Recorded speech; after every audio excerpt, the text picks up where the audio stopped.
নমস্কার বন্ধুরা, আজ আমি নিয়ে এসেছি দুর্দান্ত স্বাদের ঝিঙের একটি মুখরোচক রেসিপি, যেটা গরম ভাতের সাথে খেতে দারুণ লাগে। আর সব থেকে বড় ব্যাপার হলো এটা কিন্তু একদমই কম সময়ের মধ্যে আর ঘরে থাকা সাধারণ কয়েকটা উপকরণ দিয়ে তৈরিও হয়ে যায়। আর খেতেও এটা এতটাই টেস্টি হয় যে ঝিঙে পছন্দ করে না সেও কিন্তু একবার খেলে ঝিঙের প্রেমে পড়ে যাবে আর এই রেসিপি বারবার খেতে চাইবে। তো রান্নাটা তৈরি করার জন্য প্রথমেই আমি এখানে বেশ দুটো বড় সাইজের ঝিঙে নিয়েছি। এবার ঝিঙেগুলোকে প্রথমে খুব ভালোভাবে ধুয়ে নিয়ে তারপর দেখুন এইভাবে একটু করে মুছে নিলাম, কারণ এগুলো কাটার পর কিন্তু আর ধোয়া যাবে না। এবার ঝিঙেগুলো কেটে নেব। তো প্রথমে ঝিঙের খোসা ছাড়িয়ে নিচ্ছি। যেহেতু ঝিঙেগুলো একদম লম্বা তাই কাটার সুবিধার জন্য প্রথমে আমি দুটুকরো করে তারপর দেখুন ঝিঙের শিরাগুলো খুব ভালোভাবে বাদ দিয়ে দিচ্ছি। তবে দেখুন ঝিঙের খোসা কিন্তু একদম ভালোভাবে ছাড়াইনি, একটু করে রেখে দিয়েছি। যেহেতু ঝিঙে খুবই নরম তাই রান্নার পর কিন্তু একদম গলে মিশে যায়, তাই একটু করে খোসা রেখে দিলে একদম গলে মিশে যাবে না। এবার ঝিঙেটাকে দেখুন ঠিক এই রকম লম্বা রেখে টুকরো করে নিলাম। এবার ঝিঙেটাকে লম্বালম্বিভাবে দেখুন একদম পাতলা না, একটু মোটা মতো রেখে দেখুন এইভাবে কেটে নেব। তবে খেয়াল রাখবেন শেষ পর্যন্ত যেন কেটে ফেলবেন না, শেষের দিকটা যেন জোড়া থাকে। এবার অপর দিকটাও দেখুন ঠিক একই রকমভাবে কেটে নেব আর দুদিকটাই একটু সমান করে কাটার চেষ্টা করবেন, তাতে করে দেখুন ডিজাইনটা দেখতে খুবই সুন্দর লাগবে। আপনারা একটু খেয়াল করলেই কিন্তু এইভাবে কেটে নিতে পারবেন।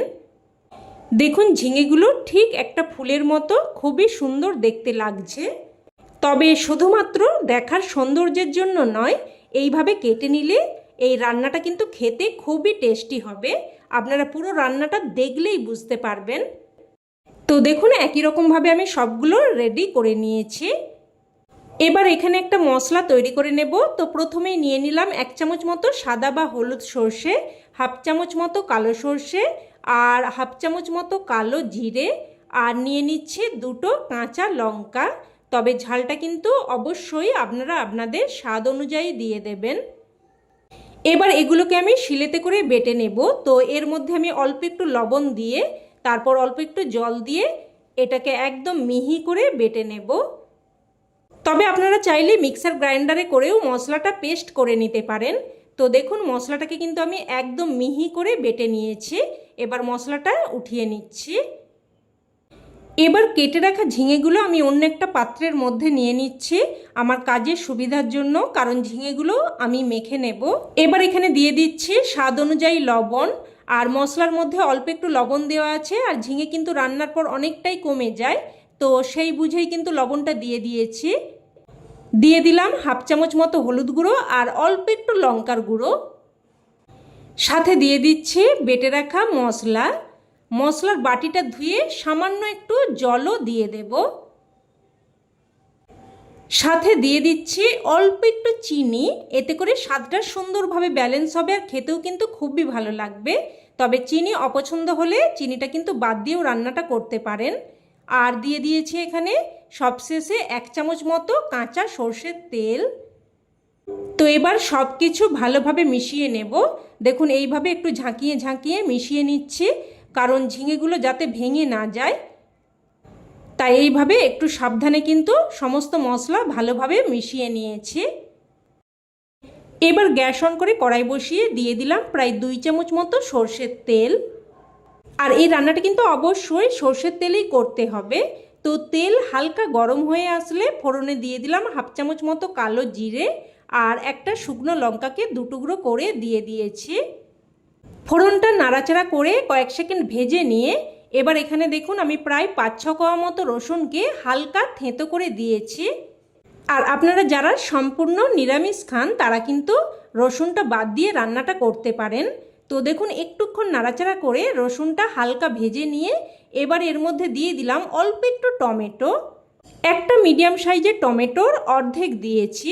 তো একটুক্ষণ নাড়াচাড়া করে টমেটোটাকেও ভেজে নিলাম।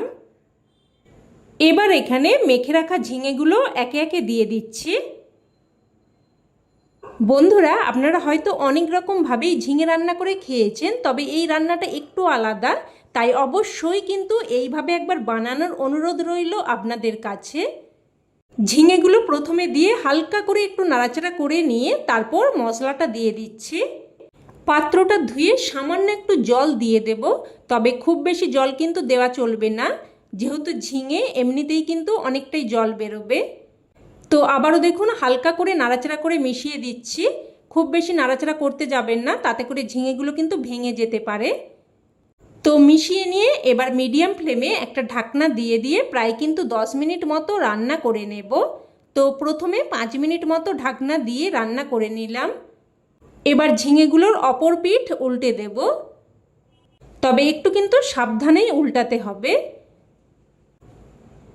তো সমস্তগুলো উল্টে দিয়ে আবারও ঢাকনা দিয়ে 5 মিনিট মতো রান্না করে নেব। তো মোটামুটি ঢাকনা দিয়ে দিয়ে প্রায় 10 মিনিট মতো রান্না করে নিয়েছি।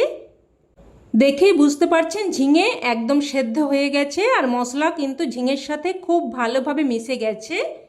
আর ঝিঙেগুলো কিন্তু এইভাবে কেটে নেওয়ার কারণেই মশলাটা খুব সুন্দরভাবে ঝিঙের মধ্যে ঢুকেছে।